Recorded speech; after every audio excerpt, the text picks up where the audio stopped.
Hello and good morning everyone. This is my next video. तो students first video में हम लोगों ने बात किया था कॉन्स्टिट्यूशंस के बारे में। Why do we need constitution, हमें संविधान की क्यों ज़रूरत पड़ती है। तो उसमें कुछ टॉपिक्स आपको स्टूडेंट्स डिस्कस किए गए थे और लास्ट में एक पॉइंट मैं आपको और बता देना चाहूँगा कि कॉन्स्टिट्यूशन क्या होता है। Constitution includes not only the type of government but also an agreement on a certain ideals that they all believe the country should uphold. Constitution students जितना आपने रूल्स रेगुलेशंस देखा बनाए होते हैं उसमें फॉलो करने के लिए होता है, सारी चीज़ें होती हैं किस तरीके से कंट्री वर्क करेगी, सारी चीज़ें। इनके अलावा बता रहे हैं कि स्टूडेंट्स जो कॉन्स्टिट्यूशन होता है उसमें केवल केवल टाइप ऑफ गवर्नमेंट नहीं होता है, यानी कि सरकार किस प्रकार की होगी यही उसमें नहीं बताया जाता है, बल्कि इसके साथ और भी बहुत सारी चीज़ें उसमें बताया जाता है। एक अग्रीमेंट भी बताया जाता है, एक सहमति भी उसमें बताई जाती है कि किस तरीके से कुछ रूल्स, सर्टेन आइडियल्स, कुछ निश्चित विचारधाराएं कुछ के साथ साथ जो होगा लोगों को देश के अंदर काम करना और उन विचारधाराओं को लोगों को पालन करते हुए संविधान का निर्वहन करना है। तो इस तरीके की चीज़ें समझने के लिए कि कॉन्स्टिट्यूशन किस तरीके से वर्क करता है, आपने कॉन्स्टिट्यूशन को देखा होगा कि हम लोग जो भी लॉज बनाते हैं वो कॉन्स्टिट्यूशन के ऊपर बेस्ड होता है, यानी कि कॉन्स्टिट्यूशंस के इंस्ट्रक्शन के बेसिस पे बनाते हैं हम, उससे हट करके कुछ भी नहीं करते, क्योंकि वो हमारे कंट्री के अंदर सुप्रीम होता है। किसी भी डेमोक्रेटिक कंट्री के अंदर कॉन्स्टिट्यूशन जो होता है वो सुप्रीम होता है। तो नेक्स्ट स्टूडेंट्स आगे इस चीज़ को समझने के लिए कि और भी कॉन्स्टिट्यूशन के अंदर किस तरीके की चीज़ें और क्या आवश्यकताएं होती हैं, कैसे हम कॉन्स्टिट्यूशन बनाते हैं। Let us try and understand what we mean by these through the two constrating situations in the recent history of the Nepal, a country that borders India on the north। Student बताया कि चलिए समझने की कोशिश करते हैं कि क्या इन चीज़ों का मतलब होता है। इनमें दो कुछ कंडीशंस दिए हुए हैं, उन कंडीशंस को देखते हुए जो कि उससे जुड़ी हुई हैं, कंट्रास्टिंग सिचुएशंस हैं जो उसके संबंधित सिचुएशंस हैं उनसे जुड़ी हुई है, जिसमें कि हिस्ट्री ऑफ नेपाल की इतिहास के बारे में आपको बोल रहा है, जो कि भारत के उत्तरी क्षेत्र का, भारत के उत्तरी हिस्से के बॉर्डर यानी कि सीमा पे स्थित जो है कि एक देश के रूप में है।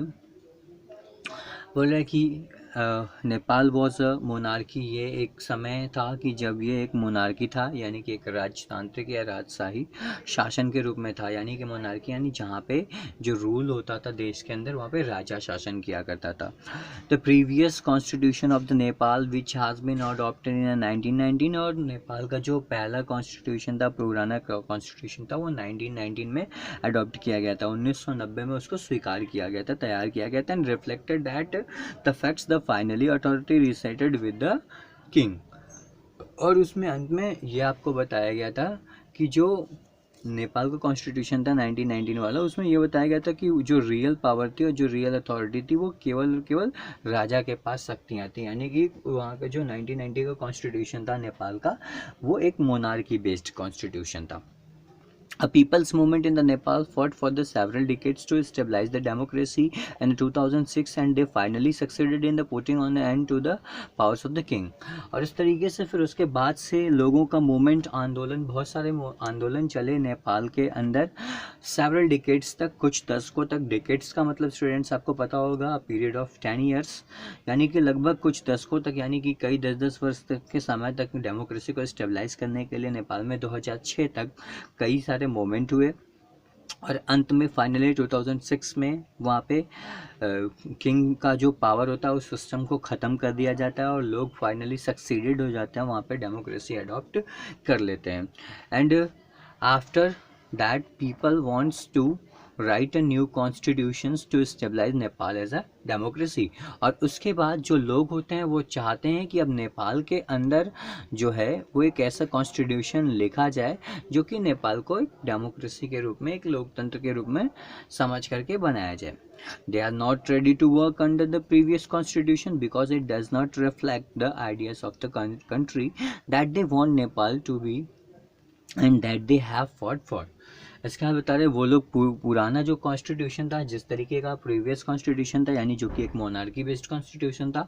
उस पर वो लोग काम करना नहीं चाहते थे। क्यों ऐसा इसलिए नहीं चाहते थे, क्योंकि वो जिस तरीके के मोटिव को लेकर के, जिस तरीके के गोल्स को लेकर के, जिस तरीके के एस्पिरेशंस को लेकर के नेपाल के लोगों ने फाइट किया, स्ट्रगल किया, मूवमेंट्स किए और डेमोक्रेटिक बनाने की डिमांड की, वो सारे आइडियाज़ उसके अंदर जो ओल्ड कॉन्स्टिट्यूशन था नेपाल का, उसके अंदर एग्जिस्ट नहीं करते थे। और जिस तरीके से लोगों का मोटिव था, जिस तरीके का कॉन्स्टिट्यूशन का, वो उस तरीके का कॉन्स्टिट्यूशन नहीं था। इसलिए लोगों ने ऐसा किया कि वो नए कॉन्स्टिट्यूशन की मांग की है।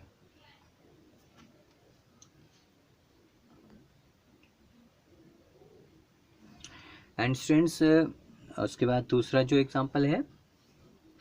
As in the game of a football in which a change in the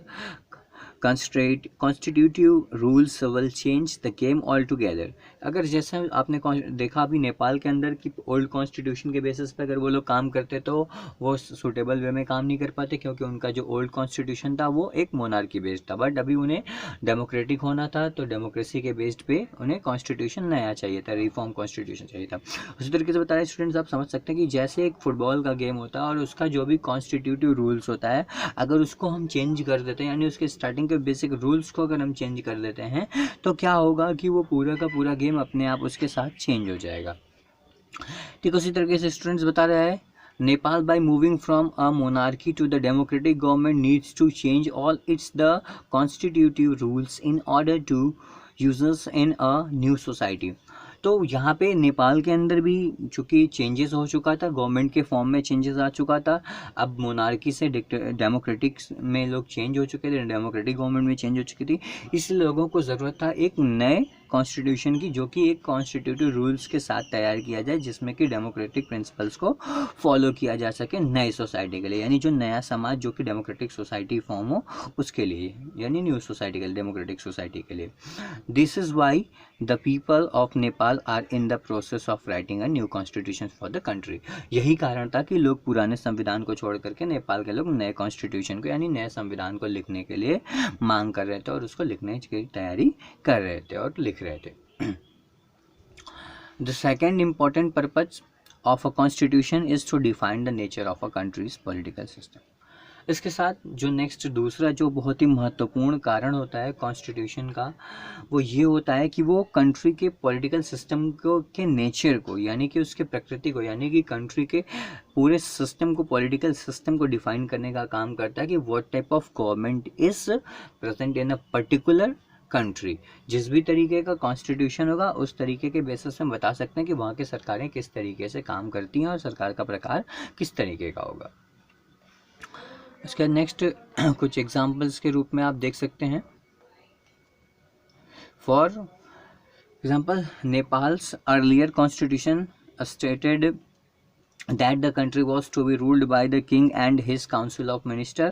starting में जो नेपाल था, अर्लियर कॉन्स्टिट्यूशन जो था, यानी कि मोनार्की के समय आप देखेंगे तो नेपाल के जो सरकारें होती थी वो राजा के द्वारा चलाई जाती थी और उनके काउंसिल ऑफ मिनिस्टर से, यानी कि राज्य का जो मंत्रिपरिषद होता था उनके द्वारा मिल करके चलाया जाता था। Second, in the countries that have adopted a democratic form of government और द पॉलिटी। या दूसरा अगर हम जब देखते हैं तो जो यहाँ पे जो कंट्री है जिनके पास अडॉप्ट किया, जिन लोगों ने डेमोक्रेटिक गवर्नमेंट्स को या पॉलिटी को, यानी पॉलिटिकल